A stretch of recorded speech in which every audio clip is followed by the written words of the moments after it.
This week, I'm joined by Joe Tomazin of Tomazin Goff Realty with the Beam Group. Joe's a guy that I have known for a while now, well before his real estate days. About 8 years ago, he got into the business. He's had a lot of success since he's been in it. I've loved watching him grow. A couple years ago, he started a team. So we had a great conversation today about all of that, his whole history in the business, what he thinks of the market, what he's doing to separate himself from other realtors. And it was great. If you're in the real estate world, I think you'll really enjoy it. This is the Randy Forcier podcast. If you can do me a favor, subscribe on YouTube, Spotify, and Apple, and follow the podcast on social media. We're on Facebook and Instagram. I would really appreciate it if you gave us a like. Thank you so much for your support. Thanks for listening.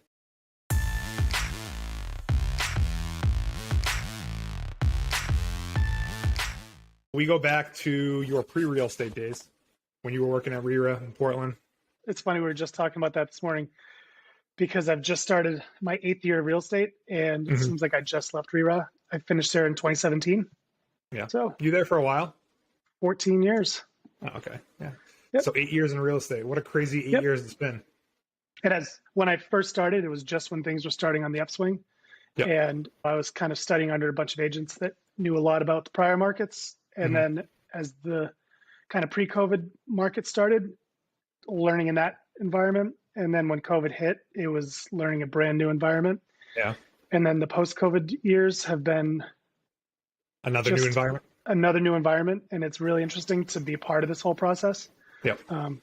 Even older experienced agents have never seen a market like this. So being able to learn alongside them has been great. I find that older agents sometimes apply stuff from earlier in their career that doesn't necessarily apply anymore. So it's those newer agents that don't have the 30 years experience that are probably better positioned to just kind of roll with what's going on in this market. Yep. That and the agents that are in it full-time day-to-day that see it every single day versus the kind of weekend warriors or I'm just going to do a deal here and there. It shows. Is that how you started in the business though? Did you do it part-time or did you just go cold turkey from RiRa right into real estate? I jumped right in. So my wife, Jill, and I had our first child. Our son, Nico, was born, and I was getting out of work at 3 a.m, getting up at 7, doing the whole stay-at-home dad, but still bartending. And throughout that process, I built my own home, had dealt with the town of Scarborough with zoning and codes and that aspect of it, and then being able to help work on building my own house. I built my own garage, so I started learning the facets of construction. And I had someone that was kind of putting the bug in my ear to get into real estate at the same time. So everything kind of happened to work out. And it was one of those just kind of sink or swim. And I was super fortunate that right off the bat, I got a listing. You usually don't get a listing right off the bat. It was a neighbor. He was 92 and there was the trust with his family. He had to go back to Connecticut. And I put together a presentation and gave it to his son. And his son said, that was amazing. I just haven't seen something like that before. I'm kidding. And so got my first listing and found the buyers for it. So it was like, this is my first deal. Oh, wow. I'm 2-3 months into real estate. I've got a listing. I got the buyers. I was like, this is great. A few months later, I got another lead, got a listing, found the buyers. And I remember laughing with our owner at the time that I worked for. And he was just like, who are you? Who does this? And then I had 6 months of nothing. So reality set back in quickly of, get a couple layups and then you got to really work. So, yeah. I mean, everyone thinks it's going to be easy probably when they first start, or some people do at least. And it's definitely not quite that way. You got to grind and there's different ways to get business and, you got to work them all. So did you go right to the Beam Group when you started in real estate? No. So I started when I first was kind of getting into exploring the idea of real estate. A friend from one of the larger firms had kind of talked to me about being on a team. Really wasn't big into the team structure concept. I had a good friend who owned the main real estate network. So I gave Lonnie Graver a call and the guy knows his business inside and out. And he was very, very forward with me, very just honest about it's day to day, it's sales. You've got to be in the business. You got to work. Kind of just put my head down and went from there. So started with the main real estate network. Was that main real estate network at the time? Yes.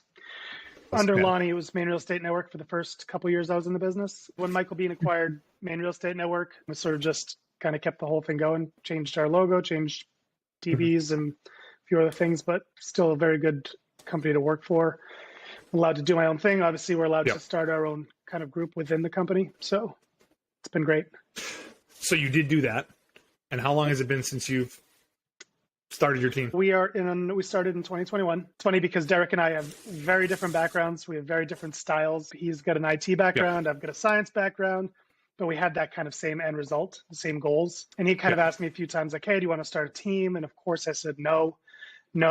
And then after a while, this business can wear you down. You need vacation, you need time off, and you need someone you can trust to pick up what you're doing. So at that point, it was just kind of a natural fit. And we took off running. That's awesome. Now, is Derek someone you knew from just working together? Or did you know him before? No, our offices just happened to be across the hall from each other. And he would say, hey, how do you handle this situation? And I would ask him how he does this. And same sort of, that kind of concept of bouncing ideas off each other, and just kind of led from there. So awesome. Yep. It's been great. Tell me about the team now. What's the team consist of? Obviously the two of you. Who else is on your team? So start off with Derek and myself. We kind of had that whole partnership of, all right, let's figure out what we're doing. And immediately a really good friend of mine, Matt Fromm, who I'd worked with for years, he had been licensed with another larger brokerage company, wasn't finding the right fit with that larger company, said, hey, what do you think about me joining your team? And it was an instant yes. So Matt joined us right off the bat. Then probably 2 months later, Dave Demio joined us. He got licensed as a sales agent, and he jumped right in and has been running ever since as well. Awesome. A year ago, we hired Director of Operations, Darcy Petrov.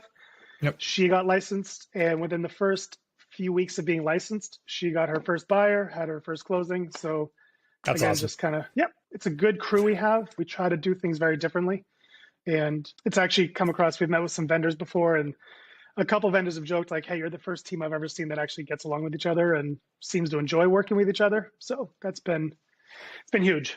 What do you mean by do things differently? So obviously there's camaraderie around the office. Everyone's kind of working off each other's energy, but what other things are you guys doing? You think that sets you apart? So I think, again, when Derek and I first started, it was that whole, we weren't sure how we were going to build things, and things happened quickly and progressed. And we just try to do things different with regards to our splits, having agents cap within our team, making them want to come in, making sure everyone has a voice. And that's kind of a big thing, is that, sure, it's Derek and my name on the sign, but everyone else has just as much of a voice as we do. So now I see you guys do a lot of marketing, a lot of social media stuff, videos all the time. How's that been going for you? It's great because, especially for me, I'm not a big social media person. I'll go on Facebook and scroll once in a while, but I don't post about myself a lot. I don't put a lot of things out there. Darcy's been instrumental in, we just shared this on Facebook. Go on your account and share it from yours, please. So, I mean, social media take it for what it is, but it's a great tool to use. So I'm getting better at using it. Darcy and Derek are phenomenal at it. Dave's really good at it. When something's posted from the team account, is that probably Derek, or is Darcy doing it for you? Or Darcy handles all of that. Anything coming from the team stuff now, Darcy's handling it, which is great because her perspective, and let's be honest, real estate can be kind of a dull topic sometimes. And Darcy does a great job with making it a little more interesting, putting a different touch on things where Derek and I may not have thought to spin things certain ways. But Derek's also still very upfront and phenomenal about doing that sort of stuff too. I'm more of the social media slacker. So social media is tough. It's one of those things. I feel like you have to do it if you're in this business to some degree. You can't not have any presence, right? Like you got to build a brand. You got to let people know what you do.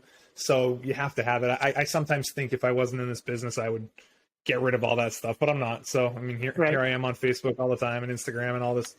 And that's the thing, we try to be as real as we can be. I think social media does allow people to kind of make up their own image and be what they want to be, but I think we try to come across as very genuine. So, which is kind of our motive. Like, we want to be more than just a real estate team selling houses. We want to be part of the community. We want to be involved. We want to do things, give back. And again, I think those things show when you're doing it the right way. So, I hope. We talked about doing some videos together too. It's only a matter of time. Your listings, they hit the market and they go so fast, we never get to film anything. I know. So yes, very much so. Want to do sort of community involvement stuff, picking a town, doing some highlights, Saco, Biddeford, around your way. How's the market been? Have you noticed it changed over the past couple months? Has it at all? Is it better, worse? So there was, when they first started raising interest rates, I think probably 3 or 4 of my buyers were like, hey, we're just going to sit on the sidelines and kind of wait it out. And that's always that cautionary, what are you waiting it out for? Because it's never going to change. And If anything, lately it's just gotten crazier. Rates are still high 6s, 7s. And my last listing in South Portland, we had multiple offers. We sold at 115% of the list price. Listing price. Yeah. We just wrote an offer yesterday. We're one of 15 offers. I showed a place in Sanford that was decent. For another buyer, they were one of 14. He didn't even write the offer because there were already 14 offers in. He didn't even waste his time. Yeah. Yep. So basically what I'm seeing right now is that for the right house, the right town, the interest rate almost doesn't matter. The buyers are still there. I think the problem is just we have such a historic low inventory that there's still more buyers than there is inventory. So I know. And honestly, that's what I've told people that ask me about it. It seems like interest rate is somewhat irrelevant. Rates could be 10%, but I'd still have buyers that, if they found the right house, they'd be happy to make an offer and go under contract. So it's a little bit frustrating for them that way. And I honestly don't know what's going to change things. I don't know what that event is. I know we always talk about a spring market, and hopefully that gets here close to what it usually does, where there's just more homes on the market. But there's this weird thing of people all have low interest rate mortgages, and what are they going to do? They're going to list their house and sell it in a second and then find another place to buy, or go into this scenario where you're one of 15 offers. I had one of 28 offers in Wyndham a couple weeks ago. So frustrating. But it is. And that's the case, is that you need to get into a house because yes, rates are going to go down. And if you're in right now at 7% and they go back to 4%, you can refi. You still have the home. Totally. You know, I don't see inventory changing anytime soon. There's a big strain on builders to try to get stuff done, but they have their own constraints. Like you said, if you don't have to sell, why would you right now?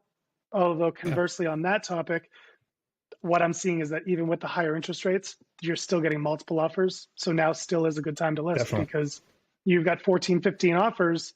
Doesn't matter what the rate is, you can still negotiate the strongest terms for your seller. There's never a right or wrong time to buy. And that's what I've been trying to stress to and educate buyers on, is that you may want to sit out because you think rates are going to come down or things may change favorably. You just, if you need a property, get into a property, and then make sure you're not over constrained with your budget. I try to make sure the buyers understand that concept of, if you like to travel, if you want to go to shows, if you want to do sporting events, make sure you've got money aside for that, and don't be house poor. But at the same time, you know, I think back to when my brother and I purchased our first house together.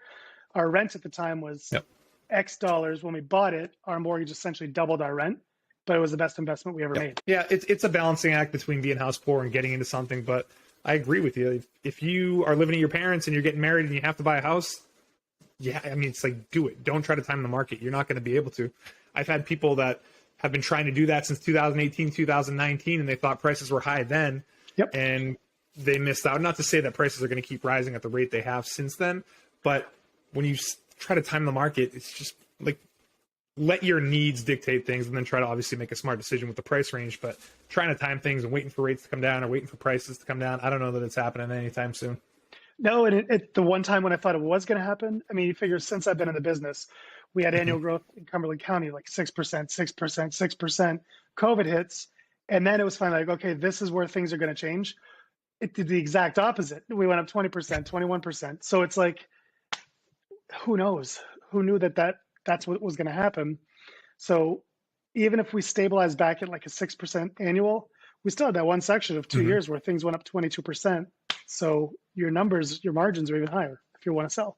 One thing we're seeing a lot of is home equity loans, and it's not something that you would really encounter. You might hear people talk about it, but people are at that point where they're going to make a decision between selling, or they can't find what they're looking for on the market, so they are looking to get home equity loans to finish their kitchen or add an addition, stuff like that. So that, I think that further perpetuates the problem, but it is something that thankfully has been keeping me busy. So that's another topic for a class or something right there, is how to tap into your home equity to take care of other loans or refinance or buy a little lake cottage and rent it out, buy your place at Sunday River. You know, 100%. What do you want to do with your equity? So, because people have it, it's at an all-time high. So tapping into that, the ways to do it are through a cash out refinance. But people aren't going to do that because their first mortgage is so low. If they did a cash out refinance, they'd be doing a new mortgage at a much higher rate, replacing the whole thing, and that's just kind of counterproductive. But home equity loans, just a second mortgage, doesn't cost anything for an appraisal, no closing costs, boom. It's very easy. But I fear that it's so easy that everyone's going to do that instead of selling their houses, and it just kind of makes further strain on the inventory. Right. Well, then that's the hard part also. I also think, and I don't have an exact stat, so I don't want to make one up really. I bet there's a big percentage of people that don't understand that concept of the equity in their home and how they can use that. You take that out, use it as a down payment to purchase another property. And if it's an income producing property, then you can keep going down that avenue. So 100%. There are ways to keep people going, keep buying happening. So yeah. So it's just like you said, it's all about educating people and trying to help people, like, sincerely, like whatever it is that someone needs, just provide that for them, whether it's a new house or just a showing or talking them through a scenario. That's ultimately something I believe strongly in, is just kind of giver's gain. So outside of inventory, what else is the biggest challenge for you in your business? Is there another challenge that you find that you're having to overcome, or is it really just come down to a lack of homes? I think right now it's really lack of homes. We're still seeing a solid amount of people coming to Maine. First-time home buyers are still there.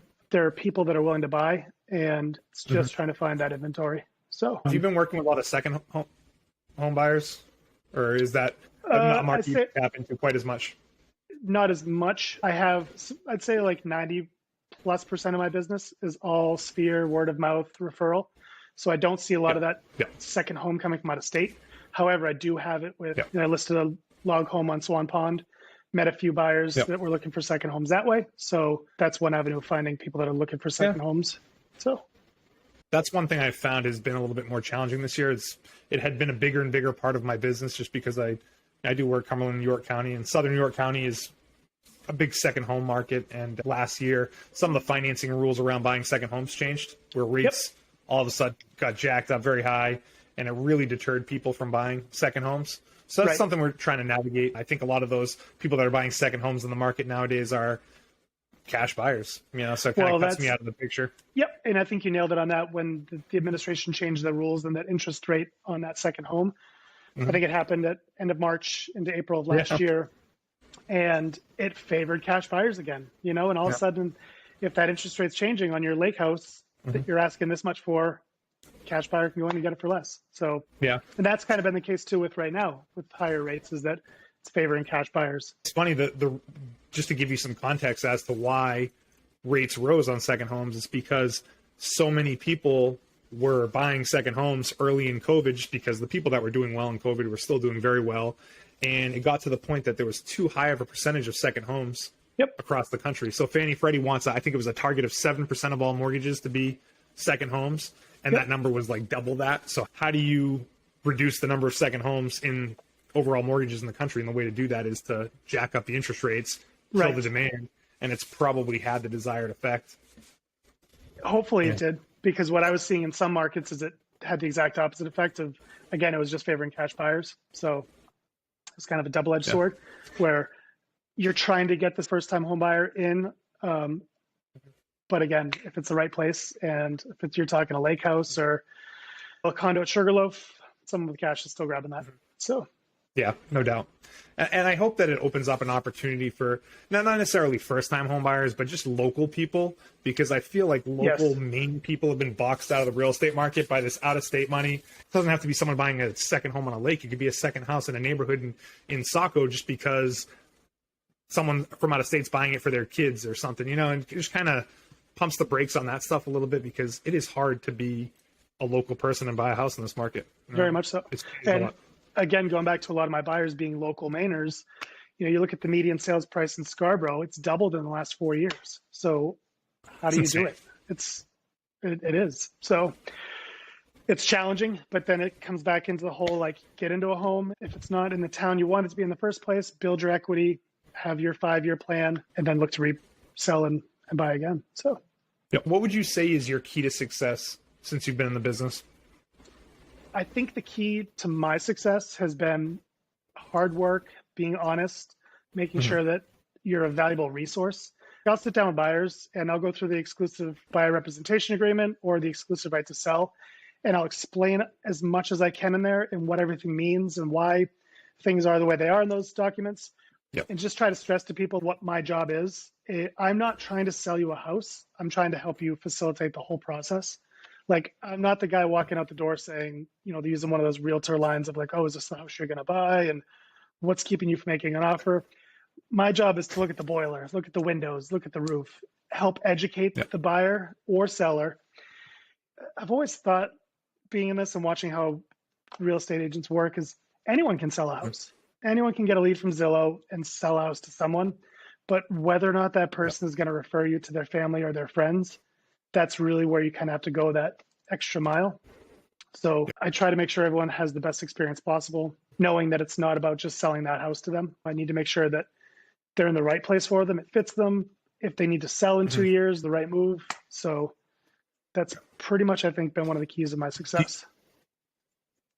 You must have found that you're doing multiple transactions for people at this point, 8 years in the business. Oh, there had to be some people that you worked with early on.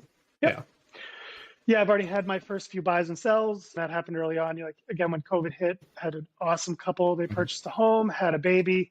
They weren't from Maine. COVID really made them understand they needed to be out of here.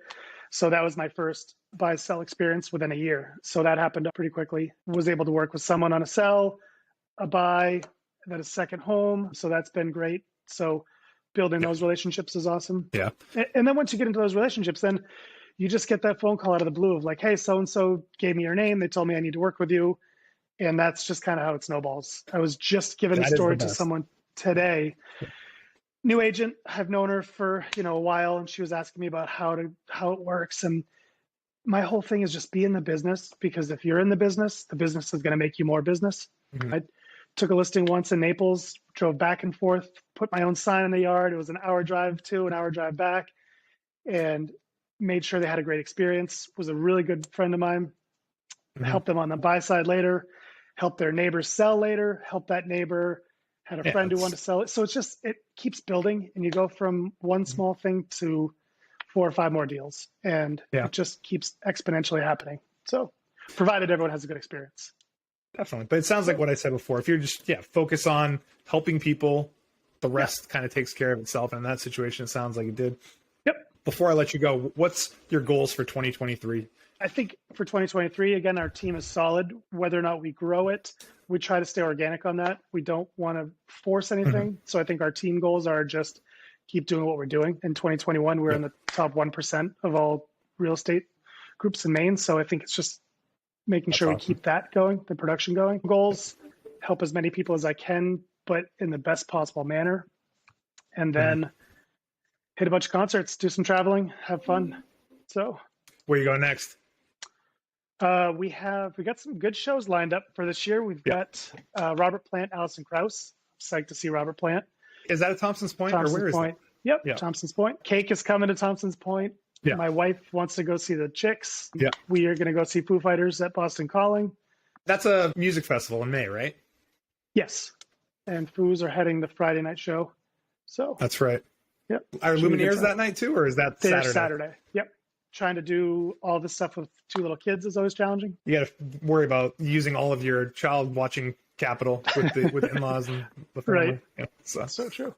Well, I'm going to tag along to one of your concerts one day, because it seems like you're the man that knows everything there is to know about music and shows. Please do. We have fun doing it. Yeah. It's funny because I did have someone always said, like, when you're in the car driving, you should be listening to podcasts or getting as much information about the business as you can. And I do. I try my hardest, but I'm just such a music fiend that music's always cranking in my car. You do enough driving that there's time probably for both. I know there is for me. Sometimes I'm in the podcast mood or the audiobook mood, but plenty of times I'm feeling like listening to some music. You drive way more than I do, so I'm sure you have plenty of time. And especially now, the amount of time it takes with buyers. It used to be, they said it was like 4 to 1 time with a buyer to seller. Now it's like 10 to 1, 10 hours to 1 or buyer seller. So it's challenging. A lot of miles in the car. Well, love seeing the success you had. Keep working hard. I appreciate you coming on. All right. I appreciate it. Thanks, Randy. All right. Thanks, bud. See you.